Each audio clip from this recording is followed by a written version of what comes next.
ابن شماسہ کہتے ہیں کہ ہم عمر بن عاص رضی اللہ تعالیٰ عنہ کے پاس حاضر تھے اور وہ بالکل موت کے قریب تھے، جانکنی کے عالم میں تھے، یہ بالکل موت کے قریب تھے۔ فبکا طویلا وحول وجہہ الی الجدار، کریں وہ رونے لگے اور بہت روئے اور لمبی دیر تک روتے رہے اور اپنا چہرہ دیوار کی طرف کر لیا۔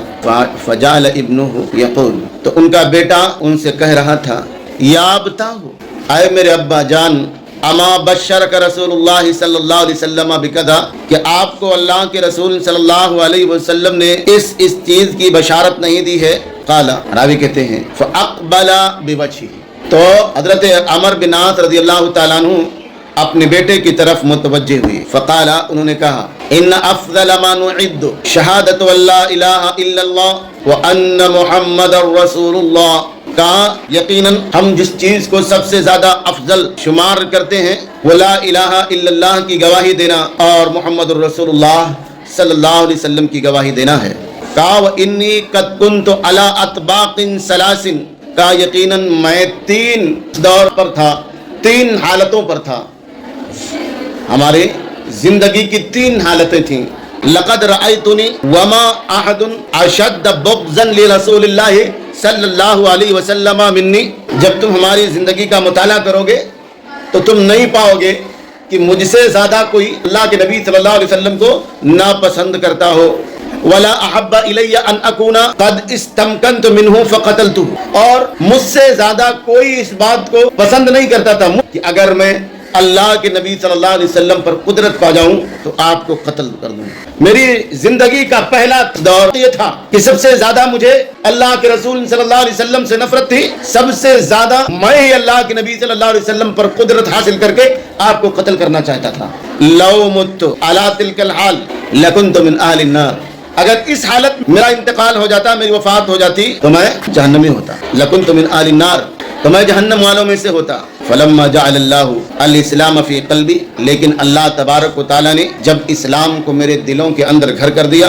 یہ ہیں خالد ابن ولید ہیں، یہ وہ صحابہ کرام ہیں جو بذات خود اسلام قبول کرنے کے لیے مکہ مکرمہ سے مدینہ آئے۔ کہا فلما جعل اللہ الاسلام فی قلبی، لیکن جب اللہ تبارک و تعالیٰ نے اسلام کو میرے دل کے اندر بسا دیا، میرے دل کے اندر ڈال دیا، آتیت النبی صلی اللہ علیہ وسلم، تو میں اللہ کے نبی صلی اللہ علیہ وسلم کے پاس آیا۔ فقلت ابسط یمینک فلابایعک، کیا کہا؟ میں نے اللہ کے نبی صلی اللہ علیہ وسلم سے کہا کہ آپ اپنے دائیں ہاتھ کو پھیلائیے، میں آپ سے بیعت کروں گا۔ اللہ کے نبی صلی اللہ علیہ وسلم نے اپنے ہاتھ کو پھیلایا، کہہ رہے ہیں فقبضت یدی، تو میں نے اپنے ہاتھ سمیٹ لیے۔ تو اللہ کے نبی صلی اللہ علیہ وسلم نے کہا مالک یا عمر، اے عمر تم کو کیا ہو گیا ہے؟ کہتے ہیں میں نے کہا میں چاہتا ہوں کہ کچھ شرطیں رکھوں۔ اللہ کے نبی صلی اللہ علیہ وسلم نے کہا تم کون سی شرط رکھنا چاہتے ہو؟ کہہ رہے میں نے کہا این یغفر لی، اور کوئی شرط نہیں ہے، بس میرے گناہ بخش دیے جائیں۔ اللہ کے نبی صلی اللہ علیہ وسلم نے فرمایا اما علمت ان الاسلام یہدم ما کان قبلہ، کیا تم کو پتہ نہیں ہے کہ اسلام اپنے سے پہلے تمام گناہوں کو مٹا دیتا ہے؟ وَأَنَّ الْحِجْرَةَ تَهْدِمُ مَا كَانَ قَبْلَهَا، اور ہجرت اپنے سے پہلے تمام گناہوں کو مٹا دیتی ہے۔ وَأَنَّ الْحَجَّ يَهْدِمُ مَا كَانَ قَبْلَهُ، اور حج کیا ہے؟ اپنے سے پہلے تمام گناہوں کو مٹا دیتی ہے۔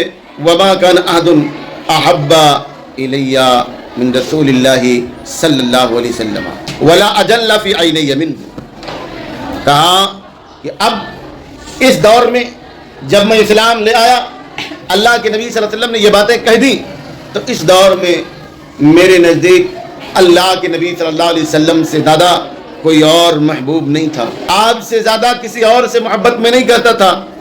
ولا اجل فی عینیہ، میری نگاہوں میں آپ سے زیادہ جلیل القدر کوئی اور نہیں تھا۔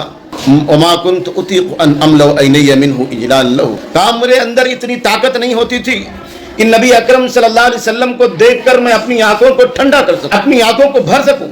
اللہ کے نبی صلی اللہ علیہ وسلم کے جلال کی وجہ سے اتنی طاقت نہیں ہوتی تھی کہ بھر نگاہ میں آپ کو دیکھ سکوں۔ وَلَوْ سُئِلْتُ أَنْ أَصِفَهُ، اگر مجھ سے یہ سوال کیا جاتا کہ میں اللہ کے نبی صلی اللہ علیہ وسلم کی صفت بیان کروں، ما تب تو میں آپ کی صفت بیان کرنے کی طاقت نہیں رکھتا۔ لأنی